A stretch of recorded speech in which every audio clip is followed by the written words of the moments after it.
वृद्धाश्रम मध्ये माझा वाढदिवस साजरा करण्याची संधी मिळाली हे मी माझं भाग्य समजतो। खरोखरच आपण कुणी काही घेऊन आलेला नसतो आणि काही घेऊन जाणारही नाही। सर्वप्रथम मला एक खंत वाटते की असे वृद्धाश्रम असूच नाही, म्हणजे आपल्या मुलांनी आपल्या आई वडिलांना वृद्धाश्रमामध्ये यायला लागेल अशा प्रकारची लाजिरवाणी गोष्ट करूच नये या मताचा मी आहे। त्यामुळे असं वाटतं की जी नालायक मुलं असतील त्यांनी असं केलं असेल, ठीक आहे, पण तुम्हाला कुठेतरी एक खारीचा वाटा थोडीशी मदत करण्याचा अधिकार मला या वाढदिवसाच्या निमित्ताने मिळाला हे मी माझं भाग्य समजतो। आम्ही सकाळी एका शाळेमध्ये अनाथाश्रमामध्ये अन्नधान्य वाटप केलं, दुपारी गोशाळेमध्ये गेलो आणि आज हा तिसरा कार्यक्रम मातोश्री वृद्धाश्रमामध्ये केला।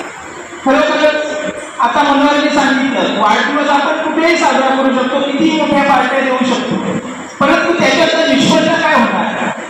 आपण समाजासाठी काय देणं लागतो याची जाणीव ठेवून आपण काम केलं पाहिजे। आणि तीच भावना माझ्या मनात असं वाटतंय की यावेळेस मला थोडा कमी वेळ मिळाला, पण पुढच्या वेळेस किंवा मध्यंतरी मॅडम तुम्ही कधीही मला फोन करा, मला सांगा, इथे जी काही मदत लागेल ती देण्यासाठी मी माझ्या परीने 100% प्रयत्न करेन अशी मी तुम्हाला ग्वाही देतो।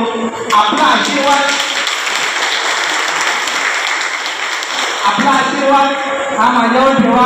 माझ्या हातून जे काही घडेल चुकीचं घडू नये, जे काही घडेल ते चांगलंच घडावं असा आपण मला आशीर्वाद द्या आणि नेहमी समाजाची सेवा करण्यासाठी मी तत्पर राहावं असाच आशीर्वाद। बाकी मला प्रॉपर्टी धनसंपत्ती काही नको, मला फक्त चांगलं आरोग्य आणि तुमचा आशीर्वाद असावा हीच अपेक्षा बाळगतो आणि थांबतो। जय हिंद, जय महाराष्ट्र।